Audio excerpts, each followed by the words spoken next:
What's up, YouTube, and specifically my Raider Nation brothers and sisters?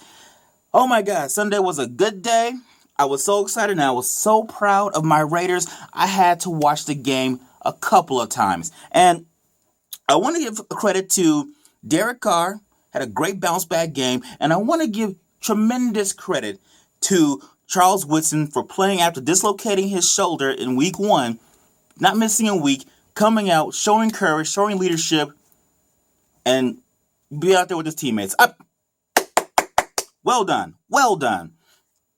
Man, and one of the reasons why I'm so excited for this team is because in years past, so many years past, for the better part of a decade past, the Raiders have always found a way to lose this type of game. That gut check game where it's really tight, and all of a sudden the Raiders will pull up, they'll pull ahead, and somehow in the fourth quarter, we just find a way to choke.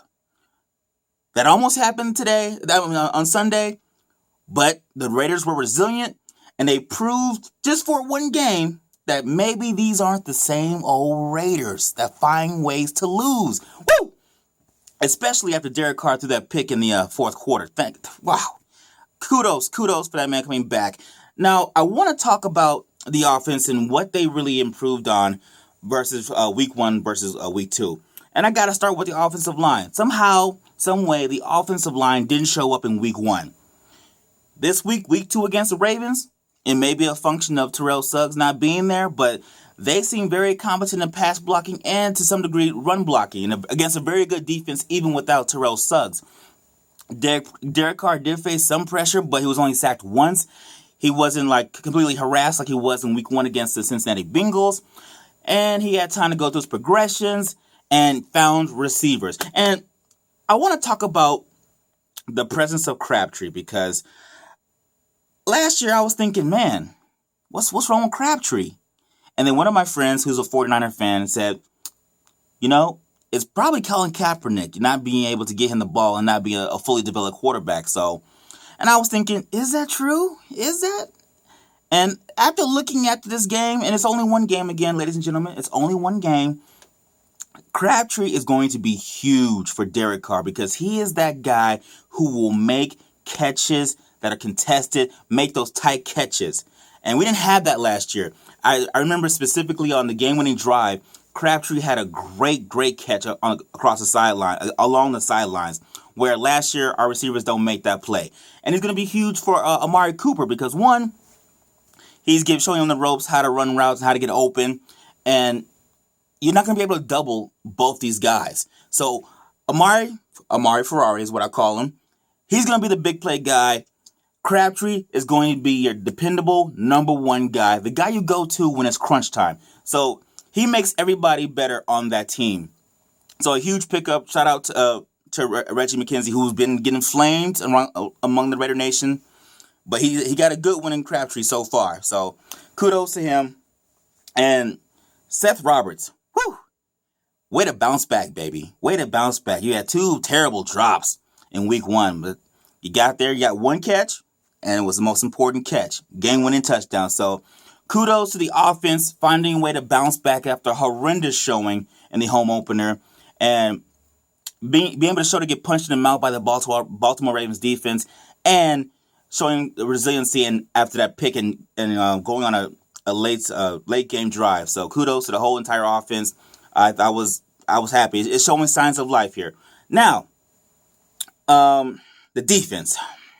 Allow me to, I guess, douse all the optimism because our defense right now is horrendous. For 2 weeks in a row, we haven't been able to stop anybody. And I know people are going to say, well, we stopped them on 3rd down at the end of the game, where Steve Smith didn't get his foot down, but that was just a bad throw by Joe Flacco. And Joe Flacco had a couple of other throws on key 3rd downs or key big plays where he wasn't able to hit receivers. I can't say that's a big function of the Raider defense. The run game, the run defense, it was okay.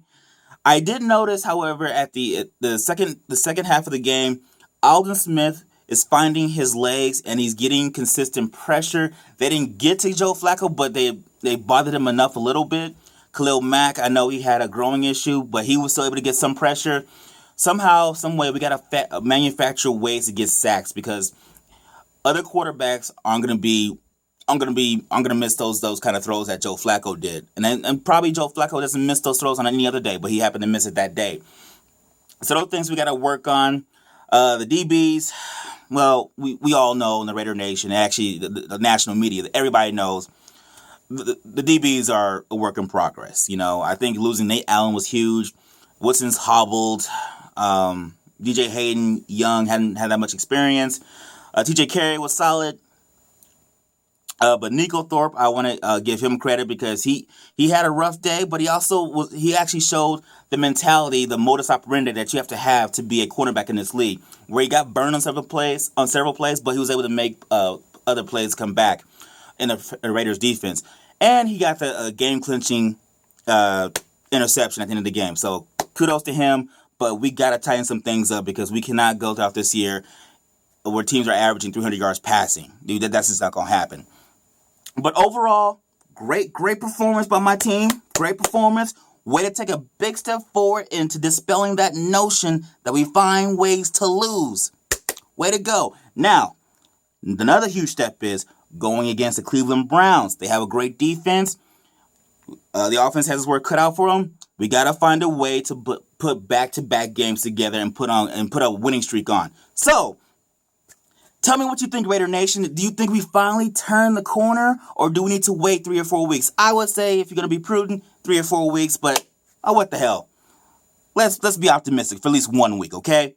Thank you for checking out my video. Please feel free to subscribe to my YouTube channel, and please leave comments and tell me what you guys think about the Raiders' victory and if I missed any analysis. Thanks again for watching.